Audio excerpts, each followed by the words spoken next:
Como ter um casamento duradouro? Eu me chamo Araceli Martins e esse é o tema do nosso vídeo de hoje. Essa semana, dia 17 de dezembro, eu e o Leandro completamos 11 anos de casados. E é por isso que eu quis trazer um vídeo como esse, com esse tema aqui no canal.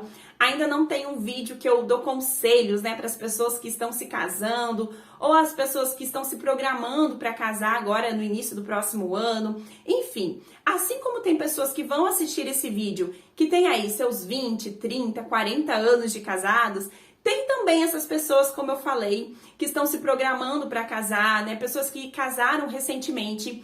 E eu tenho certeza que de alguma forma as experiências que eu vivi até aqui pode contribuir e te ajudar com o seu casamento. E mesmo você que já tem aí muitos anos de casados, talvez até mais do que eu quero que você fique nesse vídeo, porque no final eu quero te fazer um desafio, te perguntar algo. Então eu tenho certeza que a sua experiência pode ajudar também, tanto a mim quanto as outras pessoas que vão assistir esse vídeo. Na época em que eu e o Leandro nos casamos, há 11 anos atrás, muitos casais de amigos nossos também se casaram. E, infelizmente, muitos deles não permaneceram casados até hoje. Nós sabemos que a família, no geral, ela é atacada, tanto pelas mídias, pelas novelas. Se vocês acompanharem alguma coisa que passa na televisão, em canais abertos, vocês vão perceber que a família sempre, de alguma forma, é atacada. E a gente precisa, sim, estar buscando conhecer um ao outro, conhecer a Deus e pedir orientação dele para que o nosso casamento não venha fracassar também. Então hoje eu separei 5 conselhos que eu quero passar aqui para vocês e eu espero demais que esses conselhos possam contribuir aí com o seu relacionamento, com o seu casamento. E o primeiro conselho é sobre o diálogo. Gente, casamento sem diálogo é fracasso na certa. Muitos casamentos acabam literalmente porque um não consegue ouvir o outro ou um não conversa com o outro. Eu sempre gosto de fazer aqui em casa reuniões. Então a gente faz reuniões no começo do mês para organizar as finanças. A gente faz reuniões quando a gente vai falar sobre o nosso filho. A gente faz reuniões quando tem alguma coisa ali que não está ajustado dentro da nossa rotina, dentro das nossas coisas aqui dentro de casa. A gente sempre faz reuniões. Particularmente, eu sou uma pessoa que ama reunião. Já o meu marido, ele não gosta tanto, ele fala bem menos que eu. Em um momento de reunião, eu sempre sou a que mais falo, mas eu tô sempre ali, pronta para ouvir ele e também instigando com que ele fale, com que ele dê a opinião dele. A gente precisa, sim, ouvir um ao outro e não somente ouvir, mas aceitar a sugestão do outro. Porque às vezes, em uma reunião, se eu colocar todo ali o meu ponto de vista, o outro coloca o ponto de vista dele, mas eu não aceito nada que o meu marido fala, o diálogo pouco importou naquele momento. Então é importante haver diálogo, mas também compreensão. E o segundo conselho, aprenda a ceder. Em uma discussão, em uma conversa, em algum momento ali em que os dois estiverem com sangue quente, querendo falar, e os dois quiserem ganhar, os dois vão acabar perdendo. Então, é como eu falei no primeiro conselho, precisa haver diálogo. E em algum momento você precisa ceder, em outro momento o seu cônjuge precisa ceder. Se sempre, sempre, sempre, sempre uma única pessoa ceder, o casamento não vai ter respeito. Geralmente, os casais eles começam brigando por coisas pequenas. Ninguém começa brigando por um problema grande. Então hoje o que nós vamos jantar? Um escolhe uma coisa, outro escolhe outra e ali já tem um conflito. Entende? Que horas que as crianças vão dormir? Um escolhe que as crianças vão dormir 8 horas, o outro escolhe que as crianças vão dormir às 10 da noite. Ali já tem um conflito. Então sempre um vai precisar ceder. É por isso que a gente tem que pedir sabedoria para Deus, entendimento, para que a gente possa conduzir o nosso casamento da melhor maneira possível. E o terceiro conselho, não desonre o seu cônjuge para os outros. Eu sei que talvez o seu esposo ou a sua esposa, ele pode não ser assim aquela melhor pessoa do mundo, a pessoa mais carinhosa, mais amorosa. Só que isso não te dá o direito de falar mal dele ou dela para as outras pessoas. Muitas pessoas acabam destruindo o seu casamento. As mulheres falando mal dos seus maridos ali para os amigos, os maridos falando mal da esposa para os amigos. Isso é muito feio. Pelo contrário, declare coisas boas sobre ele ou para ele, até mesmo no seu momento de oração. Você não precisa ficar falando para os outros o quanto o seu esposo ou a sua esposa são bons e tal, isso. Não, você não precisa. Só que você também não precisa falar as fraquezas, né? Ficar contando para os outros o que o seu esposo não faz em casa, no que ele deixa a desejar. Isso é muito feio quando a gente abre a boca para declarar coisas ruins sobre o nosso cônjuge. Ao invés disso, fique calada ou fique calado. É muito melhor e vai abençoar muito mais a sua casa do que simplesmente você sair falando o quão ruim ou o seu esposo é, ou quão ruim é a sua esposa. Então, não tem o que falar de bom? Fique calado. Ótimo conselho esse, vai ajudar bastante seu relacionamento. E o quarto conselho, esse é para as mulheres. Mulher, seja submissa ao seu marido. Entenda qual é o papel dele e entenda qual é o seu papel dentro do casamento. Quando a gente inverte esses papéis, então a mulher toma ali a posição do homem e o homem toma a posição da mulher, o desastre é certo. Como que eu sei disso? Porque na minha casa isso já aconteceu. Há um tempo atrás, eu era uma pessoa assim, dominadora. Então eu queria ter o controle de tudo nas minhas mãos, literalmente assim. Então, se precisava cortar grama, eu ligava para a pessoa que tinha que vir cortar grama.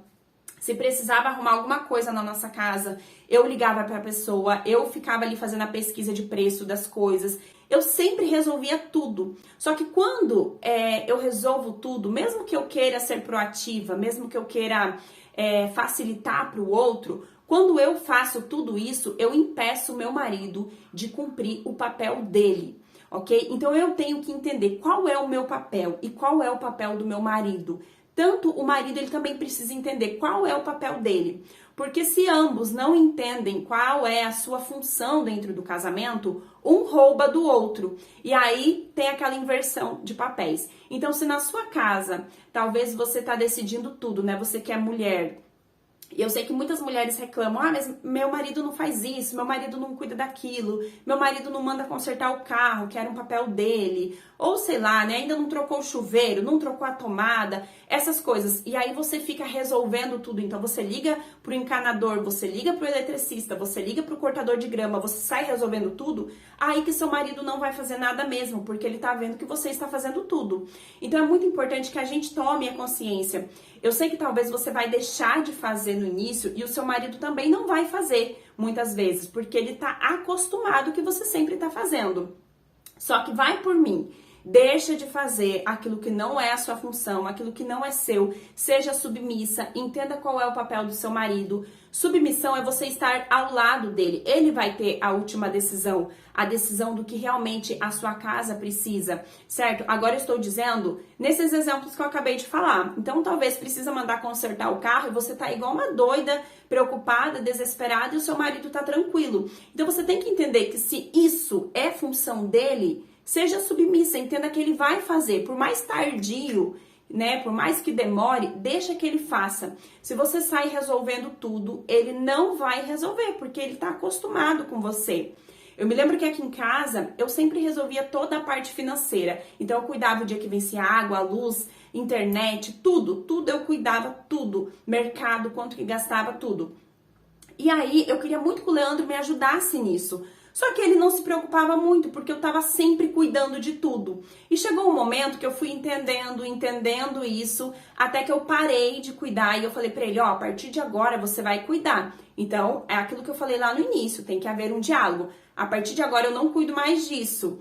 Foi que um mês ele deixou atrasar a conta, mas no outro mês ele já começou a fazer aquilo que era a função dele. Da mesma forma, por exemplo, se na sua casa tem grama, sempre é você que liga para a pessoa vir cortar. Deixa crescer o tanto que for, até que o seu marido ele vai se ligar que realmente aquilo é função dele. É claro que aqui eu dei alguns exemplos bem simples e bem práticos, mas você vai adaptar a ideia de acordo com a sua necessidade, né? A necessidade do seu casamento.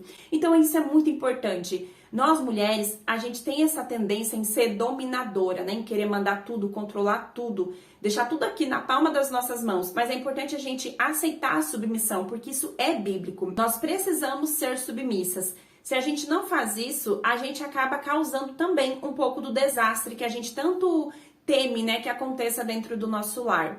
Então, esse é um conselho que eu te dou. No início do meu casamento, eu era muito dominadora, não era submissa, eu resolvia tudo. E hoje, o meu casamento ele é muito mais leve, porque eu realmente entendi qual é a minha função dentro do casamento e qual é a função do meu marido. E eu deixei que ele cumprisse a função dele. Então, parei de fazer a função dele e comecei a cumprir a minha. Porque quando eu começo a dominar tudo e eu quero cumprir a função do meu marido, eu acabo não fazendo nem a função dele, porque já não é minha mesma, e também não faço a minha parte. Então isso é muito importante. Nós precisamos ser submissas ao marido e precisamos entender qual é o nosso papel dentro do casamento. E o quinto conselho, e não menos importante, é: entendam quem é o autor da família. Quem foi o criador de tudo? Quando a gente começa a conhecer a Deus, a gente entende que ele tem sim instruções claras para nós. E essas instruções estão na Bíblia. Quando eu me casei, eu não tinha o hábito de ler a Bíblia, eu não tinha o hábito de procurar o que a Bíblia falava sobre o casamento, sobre a família. É por isso que eu me vi perdida durante muitos anos. E quando eu comecei realmente a ter interesse em aprender, que eu vi que tudo que eu estava fazendo estava fracassando, a maneira como eu lidava ali como esposa dentro da minha casa não estava sendo a melhor forma possível, muitas coisas estavam desajustadas, foi então que eu comecei a pesquisar na Bíblia, né? Pesquisar, estudar e querer realmente aprender sobre isso. Porque se o Criador é Deus, ele deixou um manual. E o manual nada mais é do que a Bíblia. E para fechar o nosso conteúdo de hoje, eu quero te dizer uma coisa. Nunca peça conselho a uma pessoa que fracassou. Se você perguntar para alguém que se divorciou, alguém que abandonou os filhos, abandonou o seu lar, você talvez vai escutar aquilo que você quer ouvir, que é para você separar realmente do seu marido, mas não aquilo que você precisa ouvir. Da mesma forma, não busque conselhos em novelas, porque as novelas, elas querem detonar os casamentos. Se você parar para analisar quantas traições acontecem em novelas, e eu estou falando de coisas que eu assisti há anos atrás, porque hoje eu já não perco realmente o meu tempo com novela, mas se você parar para analisar, as novelas têm traições, tem abandonos, é uma coisa pior que a outra. Então, assim, não convém você buscar referência nesse tipo de coisa, nesse tipo de programa. Busque a referência que você precisa, a referência para sua casa, no lugar certo, que é na palavra de Deus. E agora, se você tá aí do outro lado me assistindo e você tem mais de 11 anos de casado, deixa aqui embaixo algum conselho, tanto para mim como para outras pessoas que vão assistir esse vídeo também e vão acompanhar os comentários. O que é que você fez ou o que é que você tem feito que tem ajudado ao seu casamento ele realmente ser duradouro? Comenta aqui embaixo que a gente quer saber. Um beijo para vocês e até o próximo vídeo.